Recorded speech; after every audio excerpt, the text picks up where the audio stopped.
Hey guys, welcome back to my channel topper study circle. मेरा नाम है परवेज। आज की वीडियो में मैं आपको 15 ऐसे इडियम्स एंड फ्रेजेस सिखाऊंगा जिनको सीख करके आप कहेंगे भाई दिल बाग बाग हो गया। जी हाँ गाइस, ये 15 ऐसे एक्सप्रेशंस हैं, ऐसे इडियम्स एंड फ्रेजेस हैं जिनका यूज करके आप अपनी इंग्लिश को इनहेंस करने वाले हैं और अपनी इंग्लिश को अट्रैक्टिव बनाने वाले हैं। लेकिन ये पॉसिबल तब होगा जब आप इस वीडियो को एंड तक देखेंगे बिना स्किप किए। तो गाइस, एक वादा मुझसे कीजिए कि इस वीडियो को एंड तक देखोगे। मैं आपसे एक वादा करता हूं कि आपकी नॉर्मल इंग्लिश को एडवांस इंग्लिश में कन्वर्ट मैं करके दिखाऊंगा। ओके, बिना देरी करे अब शुरू करते हैं। सबसे पहला फ्रेज है fall foul of. Fall foul of, इसका क्या मतलब होता है? इसका मतलब होता है किसी से दुश्मनी मोल लेना, यानी कि किसी से पंगे ले लेना। ठीक है, फॉल फाउल ऑफ। अब एक एग्जांपल लेकर के बताता हूं ताकि आपको इसका यूज समझ में आ जाए। यूज करना भी तो आना चाहिए भाई। कैसे यूज करेंगे देखिए। If this new clerk continues with his criticism like this, he will soon fall foul of the manager। अब इसका मतलब क्या है, ध्यान से समझो। If this new clerk, अगर ये नया clerk continues with his criticism like this, इसी तरीके से अगर उसकी क्रिटिसिज्म करता रहा लगातार, तो he will soon fall foul of the manager, यानी वो मैनेजर से बहुत जल्दी दुश्मनी मोड़ ले लेगा। fall foul of the manager, यहाँ पे with the manager मत लगा देना, गलत हो जाएगा। तो पूरा क्या मतलब बना, अगर ये नया क्लर्क इसी तरह से उसकी क्रिटिसिज्म करता रहा ना, तो ये बहुत जल्दी मैनेजर से दुश्मनी मोड़ ले लेगा। क्लर्क कौन होता है? किसी ऑफिस में कंप्यूटर ऑपरेटर यानी एम्प्लॉय को कहते हैं हम क्लर्क।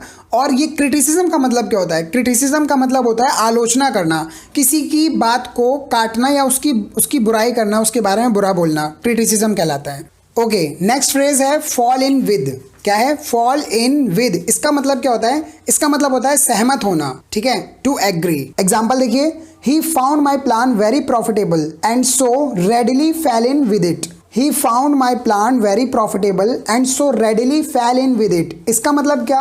उसने मेरा प्लान बहुत ही प्रॉफिटेबल पाया और इसलिए आसानी से वो सहमत हो गया। readily means आसानी से, easily। एक बात आपने ध्यान दी, fall की जगह मैंने fell कर दी सेकंड फॉर्म, क्योंकि आसानी से वो सहमत हो गया, यानी कि पास्ट इंडेफिनिट टेंस है। तो fall फर्स्ट फॉर्म है, fell सेकंड फॉर्म है। ठीक है, he found my plan very profitable and so readily fell in with it। Okay, next phrase है fall to one's lot. Fall to one's lot, इसका क्या मतलब होता है? इसका मतलब होता है नसीब में होना। नसीब में होना। इसको यूज कैसे करेंगे वो ध्यान से समझो। एग्जाम्पल है I fell to my lot to become a writer. I fell to my lot to become a writer, मतलब कि मेरी किस्मत में यानी मेरे नसीब में राइटर ही बनना लिखा था, या मेरे नसीब में राइटर बनना ही था। इस तरीके से भी बोल सकते हो आप। ध्यान रहे, fall to one's lot, one's की जगह पर आपको पॉजेसिव प्रोनाउन लगाना है अकॉर्डिंग टू सब्जेक्ट। आई है यहाँ पे तो इसलिए हमने माई लगाया, ही होगा तो हिज लगाएंगे, शी होगा तो हर लगाएंगे। इस तरीके से आपको चेंज भी करते रहना है। ठीक है, ओके, नेक्स्ट फ्रेज है गेन ग्राउंड। गेन ग्राउंड, इसका मतलब होता है धीरे धीरे प्रगति करना, यानी कि तरक्की करना। एग्जाम्पल देखिए। India lost the first 2 matches but began to gain ground gradually, मतलब कि इंडिया ने पहले 2 मैचेस तो गवा दिए, 2 मैचेस नहीं जीत पाया, but began to gain ground gradually, लेकिन धीरे धीरे वो अब प्रगति कर रहा है, यानी तरक्की कर रहा है, वो जीतता जा रहा है गेम, है ना। ठीक है, समझ आ रहा है ना आपको? गाइज, अगर आपने वीडियो अभी तक लाइक नहीं की तो प्लीज लाइक और शेयर जरूर करें ताकि लोगों को भी इसका फायदा मिले। और अगर आप नए हैं हमारे चैनल पर तो प्लीज सब्सक्राइब कर लीजिए। ऐसी और वीडियोस पाने के लिए बेल आइकन नोटिफिकेशन जरूर ऑन कर लीजिए। चलिए बढ़ते हैं नेक्स्ट फ्रेज की तरफ। नेक्स्ट फ्रेज है हमारा get ahead of. Get ahead of, इसका मतलब क्या होता है? इसका मीनिंग होता है आगे निकल जाना। Get ahead of. एग्जाम्पल देखिए। Ramesh has got ahead of Karan in mathematics. Ramesh has got ahead of Karan in mathematics, मतलब कि रमेश करण से मैथमेटिक्स में आगे निकल गया है। हैज गॉट अहेड, यानी यहाँ पर प्रेजेंट परफेक्ट टेंस यूज हुआ है। हैज हैव के बाद वर्ब की थर्ड फॉर्म का यूज होता है। हैज के बाद यहाँ पे गॉट थर्ड फॉर्म है। ठीक है, समझ आ गया? Ramesh has got ahead of Karan in mathematics. Next phrase है get even with. Get even with, इसका मतलब क्या होता है? इसका मतलब होता है बदला लेना, यानी टू रिवेंज। कितने गजब के फ्रेज दे रहा हूं आपको। वीडियो अगर पसंद आ रही है तो लाइक जरूर करना। ठीक है, आगे बढ़ते हैं गेट इवन विद के साथ। गेट इवन विद का मतलब क्या होता है? बदला लेना, है ना। एग्जाम्पल देखिए, बिल्कुल अच्छे से क्लियर होगा, यूज समझ में आ जाएगा। एग्जाम्पल है the other day Karan made a fool of Rakesh and now Karan wants to get even with him. क्या मतलब हुआ? द अदर डे, दूसरे दिन, Karan made a fool of Rakesh, Karan ने राकेश को बेवकूफ बना दिया, उल्लू बना दिया। अब भाई किसी को बेवकूफ बनाओगे तो वो बदला तो लेगा ही लेगा।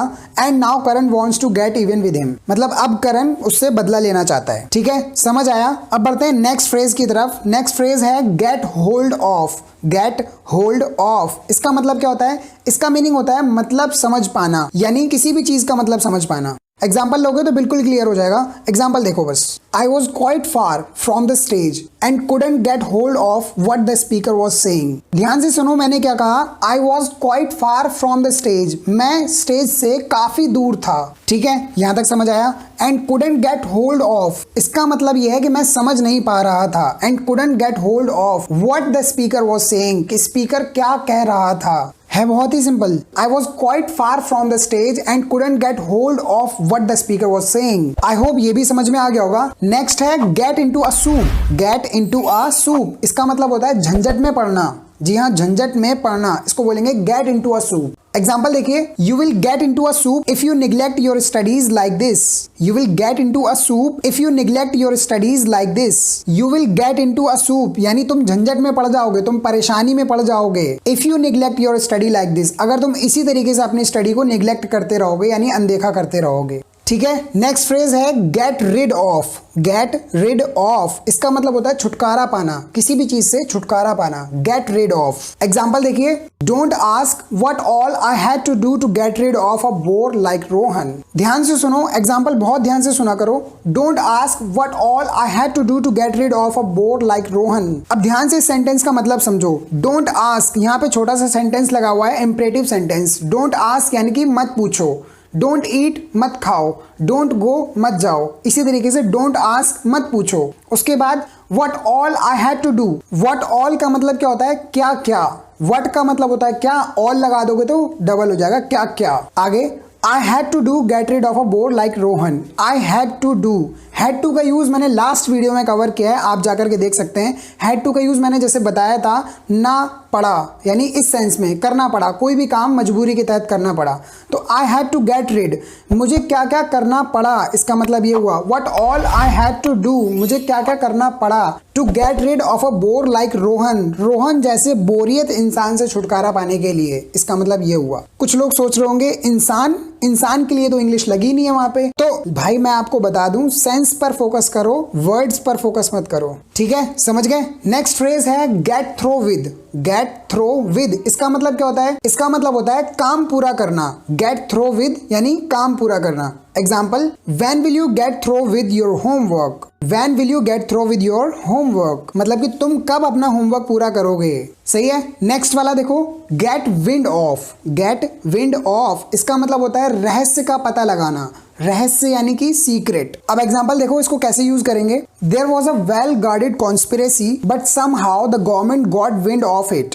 कुछ समझ आया? नहीं, चलो मैं समझाता हूँ। देखो, there was a well guarded conspiracy. बचपन में आपने कहानियां पढ़ी होंगी, स्टोरीज पढ़ी होंगी। There was a king. There was a king, एक राजा था। तो यहाँ पर भी तो वही है, there was a well guarded conspiracy. Well guarded का मतलब होता है एक अच्छी तरीके से सुरक्षित या संरक्षित। कॉन्स्पिरेसी का मतलब होता है षड्यंत्र। कुल मिला के हम ये कह सकते हैं कि अच्छी तरीके से संरक्षित षड्यंत्र था, यानी कि किसी को पता ही नहीं चल सकता था, ऐसा सीक्रेट मिशन था, सीक्रेट षड्यंत्र था। बट लेकिन समहाउ, किसी भी तरीके से the government got wind of it, government ने रहस्य का पता लगा लिया। यानी पूरा मतलब अगर हम देखें तो ये एक वेल गार्डेड षड्यंत्र था, लेकिन गवर्नमेंट ने किसी भी तरीके से रहस्य का पता लगा लिया, सीक्रेट पता कर लिया। ठीक है, आई होप बिल्कुल क्लियर हो गया होगा आपको। ओके, नेक्स्ट फ्रेज है give a break. Give a break, इसका मतलब होता है अवसर देना, यानी कि मौका देना। Example, would you like to give me a break. Would you like to give me a break, यानी क्या आप मुझे एक अवसर देना चाहोगे, एक मौका देना चाहोगे। ठीक है, सिंपल था। नेक्स्ट है गो through with. Go through with, इसका मतलब क्या होता है? इसका मीनिंग होता है कोई काम अंत तक करते रहना, यानी कि लास्ट तक कोई काम को करते रहना। एग्जाम्पल देखिए, इसको कैसे यूज करेंगे। Do you have the determination enough to go through with this job. Do you have the determination enough to go through with this job, इसका मतलब समझो। Do you have the determination enough. Do you have का मतलब होता है क्या आपके पास है। डिटर्मिनेशन का मतलब होता है दृढ़ संकल्प, यानी कि पक्का इरादा। इनफ का मतलब होता है पर्याप्त, to go through with this job यानी इस काम को अंत तक करने का। तो पूरा मीनिंग क्या बना कि आपके पास इस काम को अंत तक करने का पक्का इरादा है। ठीक है, आई होप ये भी क्लियर हो गया होगा। नेक्स्ट है have one's way. Have one's way इसका मतलब क्या? It means to be in a position where someone can do something as per his will. मतलब कि ऐसी स्थिति हो जहां पर someone can do something as per his will यानी अपनी मर्जी से वो काम कर सके। मतलब इसको उसी सेंस में यूज करते हैं जैसे हम बोलते नहीं है अगर मेरा बस चले तो, अगर उसका बस चले तो, इसी सेंस में हम इस फ्रेज का यूज करेंगे। अब एग्जाम्पल देखो, ध्यान से समझना। If I have my way I will take you to the moon. If I have my way I will take you to the moon. मतलब कि अगर मेरा बस चले तो मैं तुम्हें चांद पर ले जाऊंगा। ठीक है, समझ आया? एक बात याद रखना है, सब्जेक्ट के अकॉर्डिंग आपको हैज और हैव पुट करना है और पहले से प्रोनाउन लगाना है। मतलब कि जैसे यहाँ पे आई सब्जेक्ट था तो आपको हैव लगाना है, अगर ही होगा तो हैज लगाना होगा। और जैसे आई था तो माई लगाया, माई वे। वैसे ही अगर ही हो तो हिज वे, अगर शी हो तो हर वे, और अगर दे है तो देयर वे। आई होप आपको समझ में आ गया होगा। अब बात करते हैं लास्ट वाले की। लास्ट वाला बहुत ही इंटरेस्टिंग है। Go through fire and water.